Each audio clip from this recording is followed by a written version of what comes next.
King Ahasuerus ruled with absolute authority. His word could elevate a man in the morning and destroy him by nightfall. The palace overflowed with wealth, celebration, and excess. Gold shimmered on every surface. Wine flowed freely. Yet beneath the splendor sat pride, unchecked and dangerous.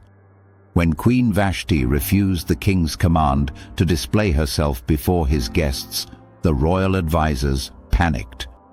They feared that if the queen defied the king, others would follow. They warned that order itself was at risk. And so Vashti was removed, and the throne beside the king stood empty. A search began across the empire for a new queen. Among the many young women gathered was a Jewish orphan named Esther, raised by her cousin Mordecai. She was graceful and kind, but her strength was quiet. Before she entered the palace, Mordecai gave her one instruction: do not reveal your people. Keep your identity hidden. Esther obeyed, not knowing that her silence would one day be tested. Out of many, the king chose her. She was crowned queen, not by ambition or manipulation, but by divine positioning. Esther stepped into royalty, unaware that destiny had placed her there for a greater purpose. As Esther settled into palace life, a new figure rose to power. His name was Haman. He was elevated above all other officials, second only to the king. Wherever Haman went, people bowed. All except one man, Mordecai. Mordecai would not bow, and Haman noticed. What began as wounded pride quickly turned into hatred. But destroying Mordecai alone was not enough. Haman wanted vengeance on an entire people. When he learned that Mordecai was Jewish, he plotted to eliminate every Jew in the kingdom.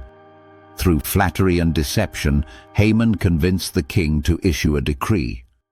On a chosen day, the Jewish people would be destroyed. The king sealed it with his signet ring, unaware that his own queen was among those marked for death. When the decree spread, sorrow filled the land. The streets echoed with mourning. Fasting and weeping rose from every corner. Mordecai clothed himself in sackcloth and ashes and sent word to Esther. He urged her to go before the king and plead for her people. Esther's response was filled with fear. Anyone who approached the king without invitation risked death. Even the queen was not exempt. Mordecai's reply carried weight that still echoes through history. Do not think that because you are in the palace you will escape. If you remain silent now, deliverance will arise from another place, but you and your family will perish. And who knows whether you have come to the kingdom for such a time as this? Esther stood at a crossroads. Safety or sacrifice? Silence or courage? Comfort or calling? She sent her answer. Gather the people. Fast for me, pray for me. I will go to the king. And if I perish, I perish. Courage does not mean the absence of fear. It means obedience in spite of fear. Esther prepared herself not only in royal garments, but in faith. She stepped into the throne room uninvited, unprotected, yet unseen by neither God nor king. The king looked up and extended his golden scepter. Esther was welcomed. She lived. Rather than rushing her request, Esther showed wisdom. She invited the king and Haman to a banquet. Then she invited them again the next day. Each delay built tension.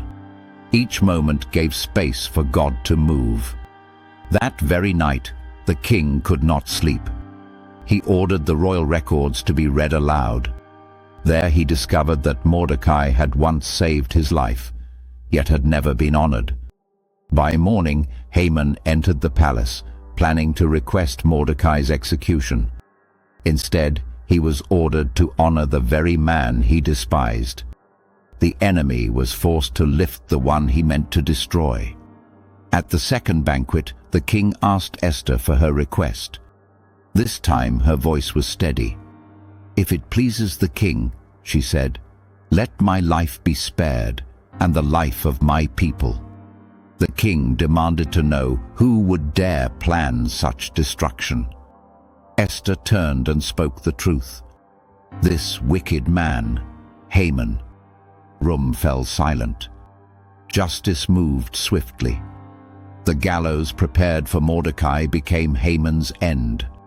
The enemy's plot collapsed in a single moment. The decree of death was reversed. Mourning turned to celebration. The people were spared. Mordecai was elevated. Esther's courage changed the course of history. What the enemy intended for destruction, God used for deliverance. Esther did not seek power. Power found her when she chose obedience. You may be positioned where you are not for comfort, but for courage. You may be standing at a crossroads of silence or faith. Like Esther, you may have been placed exactly where you are for such a time as this. If this story encouraged you, like this video, subscribe for more powerful biblical stories and share it with someone who needs courage today.